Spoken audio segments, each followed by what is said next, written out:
Hello, my name's Osha. I'm continuing with my discussion in honor of Black History Month. So generally, I talk about American presidents. Um, I wanted to do this narrative, this discussion, because of Black History Month and to be able to show the nexus between um, current Nigerian American success. I mean, many immigrants, other Africans as well, but because I'm originally from Nigerian and I don't want to be a mouthpiece or spokesperson for other Africans, not to offend them, because people can be very sensitive. I decided to talk about the people I know. That's where I'm from. I'm originally from Nigeria. I'm an American citizen now, and I thought it would be appropriate, considering the acrimony, the tension, that goes on social media and even in the public, uh, you know, and friction between Black Americans, people who are descendants of African slaves, right? Foundational Black Americans, and the new immigrants, and specifically that's new immigrants of African descent. Specifically, I'm talking about Nigerian Americans. And there's a reason why I'm also talking about Nigerian Americans because a lot has been touted concerning their success, like their unique. In fact, there was a book that I remember, I referenced, I read a review of it. I think this was when I was in law school. I think it was written in 2014. It's called Triple Package. It was written by Amy Chua. Amy Chua is the author of, people know her for her book Tiger Mom, Battle Hymn of the Tiger Mom. And she sort of had a nod to Nigerians. She included Nigerians as amongst eight cultural groups that had that achieved disproportionate success in America in terms of education and income as well. So she ranked Nigerians as amongst the most successful cultures in America, even though they're immigrants. And she compared them with Chinese Americans, Indians, Jewish people. And she, in her book Triple Package, she was saying that there are these three elements, right? Three important strains that contributed to the success, disproportionate success of Nigerian Americans. Nigerian Americans, of course, they're Black. I'm a Nigerian American.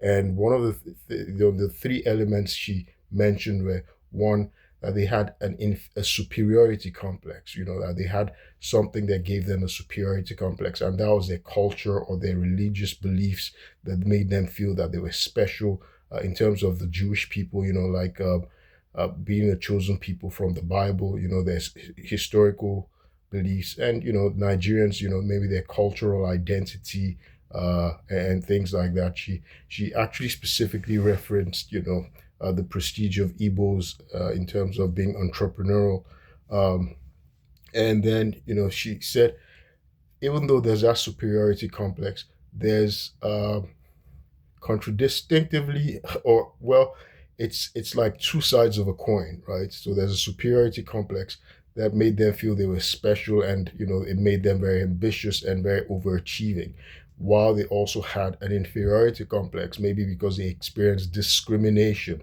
or they always had that sense of they're not good enough, they haven't yet achieved enough, they've not really done enough, and so they're never kind of secure.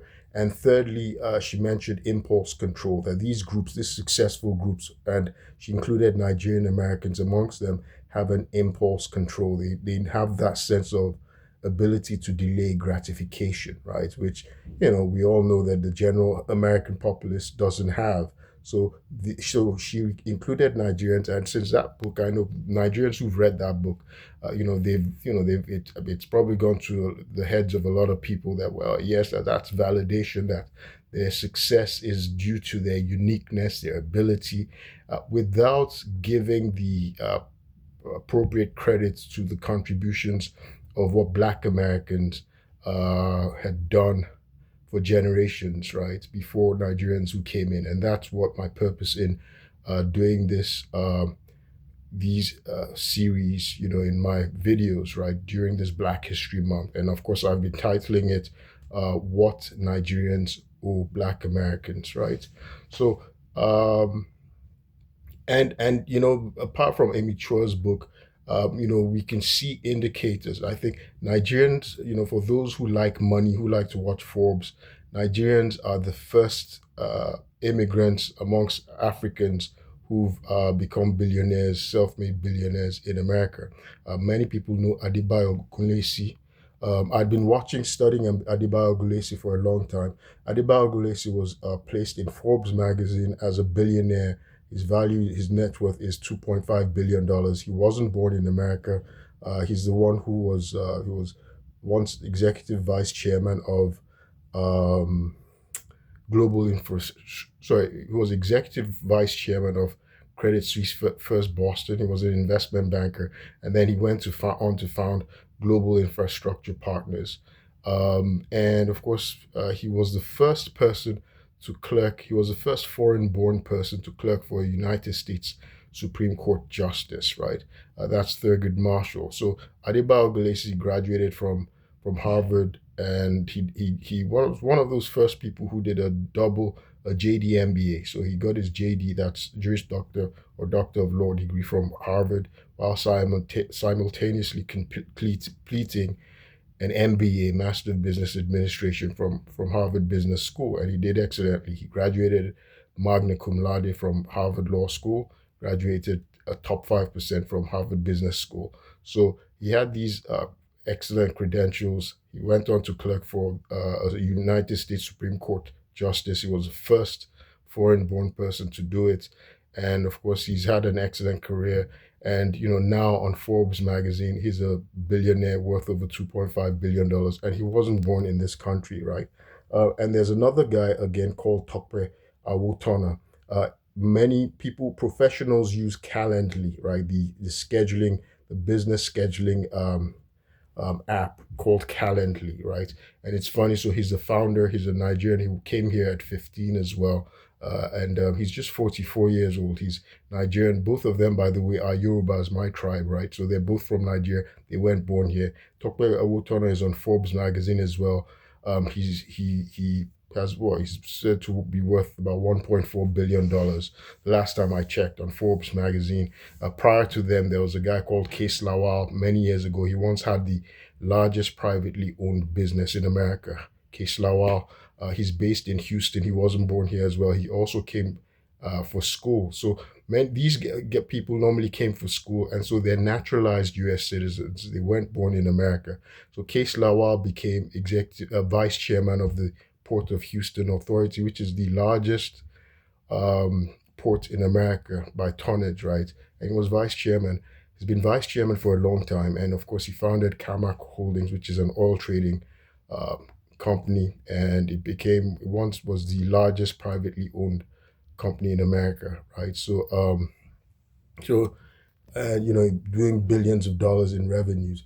He's in his 70s now, and I don't know if he's still active in business, but so there are many Nigerians who are successful like that. Interestingly, let me mention that um, um, Adebayo Ogunlesi is an alumnus of the school I went to, my secondary school in Nigeria. That's King's College, Lagos. So, of course, I'm always very proud to see someone like that. That's Adebayo Ogunlesi.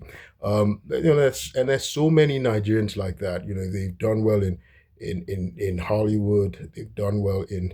Uh, they've done well in business on Wall Street. I have friends like that. They're doing very well. Of course, in Hollywood, there's Chiwetel Ejiofor, who actually did 12 years a slave, right? I thought to mention him, 12 years a slave, about the freed Black American who was captured, and he was a slave for 12 years. It's a true story of Solomon. Is it Solomon Northrop or what? I think that's his name. It's a true story. Interestingly, Solomon Northrop, he wrote his story. It's mysterious how he died. He's said to have disappeared, and nobody knows what happened to him. Right? He got free. He was free, and he tried to draw attention. He tried to sue and do all of that stuff. He wrote of his story, but it's mysterious how he died. Right? Nobody knows how he died. So. Um, so I wanted to just place that emphasis that the success that Nigerians are experiencing today. I remember under President Joe Biden, the first deputy secretary, the first black deputy secretary of the Treasury was a Nigerian. He wasn't born in America as well. His name is Adewale Adeyemo, Wale Adeyemo, a very young person as well.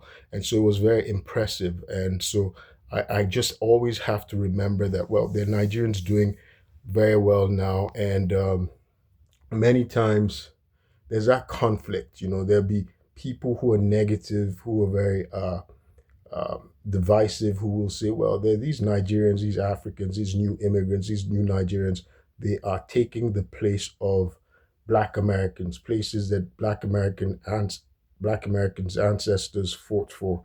I remember um, there was someone who was writing a book at Harvard. They were doing studies and said, well, that 1 out of 4 people at Ivy Leagues that are black, 1 out of 4 black people at Ivy Leagues are actually Nigerians, and it looks like they're exploiting affirmative action or whatnot. I don't know. But I'm trying to take time to give the side of Black Americans that many Nigerians do not know and do not appreciate. And that's why I'm doing these videos. So I want to quickly do a recap, right? I'm going to just quickly do a recap of um, I'm going to do a quick recap of what I had already discussed earlier. So I'd reach the Civil War, right? The Civil War is still the deadliest, deadliest conflict, deadliest war that America has ever been involved in. 1.5 million casualties between 1861 and 1865 over the question of slavery. And then after the Civil War, the Union won under the Commander in Chief, Ulysses S. Grant, and you can read his memoirs. Very excellent book. He was the first president to write his memoirs. He was dying. It's a masterpiece, right? It's a classic. It's excellently written. I enjoyed reading it. I read it while I was wrongfully detained, and he doesn't talk about his presidency, but his presidency is often disparaged because there was so much corruption, and they thought he was being controlled. He hated politics, but he had 2 terms. One good thing he did during his administration, though, he founded the Department of Justice, which which dealt with the KKK, and also what else?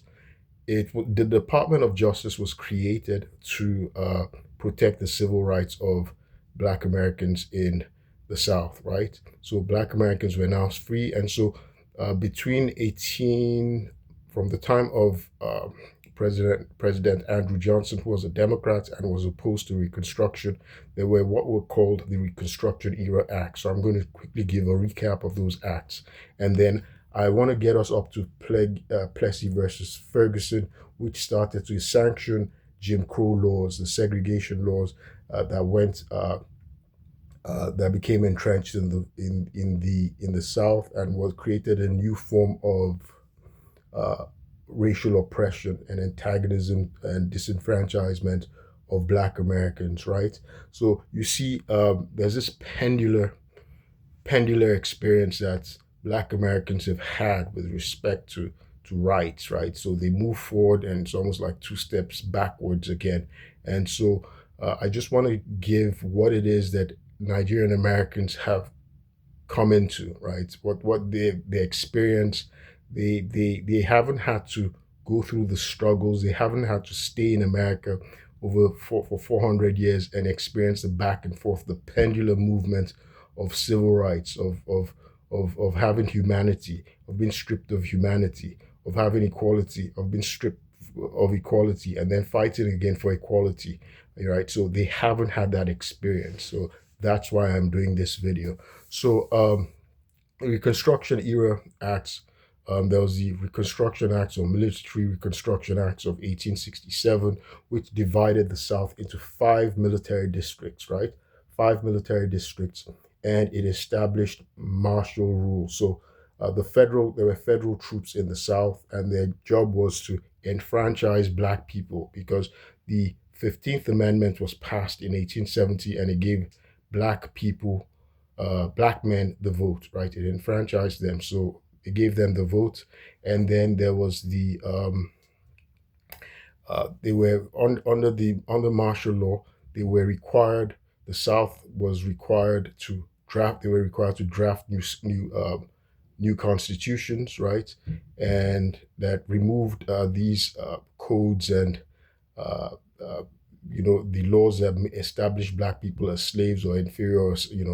They had to draft new constitutions that recognized the citizenship of black Americans, and they had to ratify the 14th Amendment, which actually gave black Americans citizenship. This was in 1868. Before the 14th Amendment, there was the Civil Rights Act of 1866, which recognized all persons born in the United States as United States citizens, regardless of race, color, or previous condition, regardless of race or color.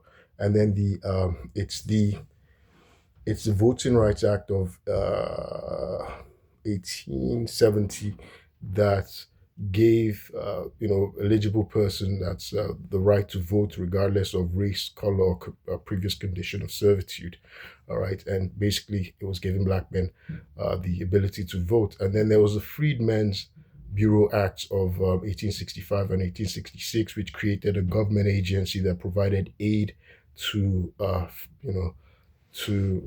the formerly enslaved Black Americans and refugees, and helped it educated, it provided teachers, trained teachers to help um, educate, Black people, because during slavery, blacks were prohibited from reading, they were prohibited from learning, from acquiring education.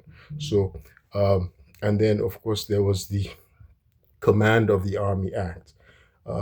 President Andrew Johnson was a Democrat, as I said. He was from the South. He was a former slave owner. And of course, he still has sympathies towards the South. And so he wasn't a Republican, because it was the radical Republicans that were in control. They were the ones who won. That was the party of Lincoln. Lincoln was a Republican. Lincoln had been assassinated. So the 17th president who came into office, he was unpopular. He was a Democrat.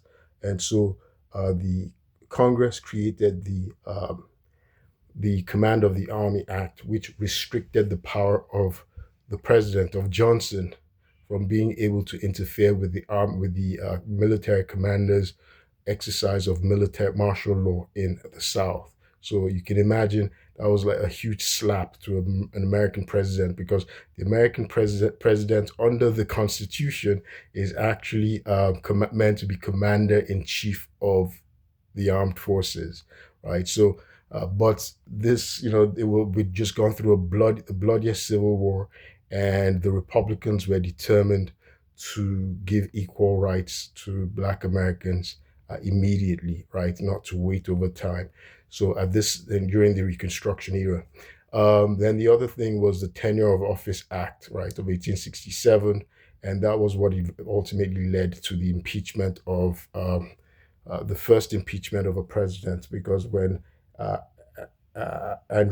President Johnson, tried to fire the Secretary of War, Edward M. Stanton, he was impeached for doing so, in February 1868. Now, and then, so this was Reconstruction. Ultimately, however, in 1877, in what became the second corrupt bargain, President Rutherford B. Hayes would make, in order to defeat his rival for presidency, who won the popular vote. And there was a commission, an electoral commission that was formed, allowing uh, Rutherford B. Hayes to win by the Electoral College by just one vote, 185 to 184, by just one vote. But he compromised. He had an agreement that the Southern Democrats would accept his presidency on condition that he would withdraw federal troops from the South and end Reconstruction, and basically leaving Black Americans to the mercy of Southern whites. And so, 1877, the second corrupt bargain ended the Compromise of 1877, which is considered the second corrupt bargain in presidential annals. I have done videos describing the three corrupt bargains. You can watch those on my YouTube and my Facebook. So that ended Reconstruction and the protection and advancement of the civil rights of Black Americans. And that was in 1877.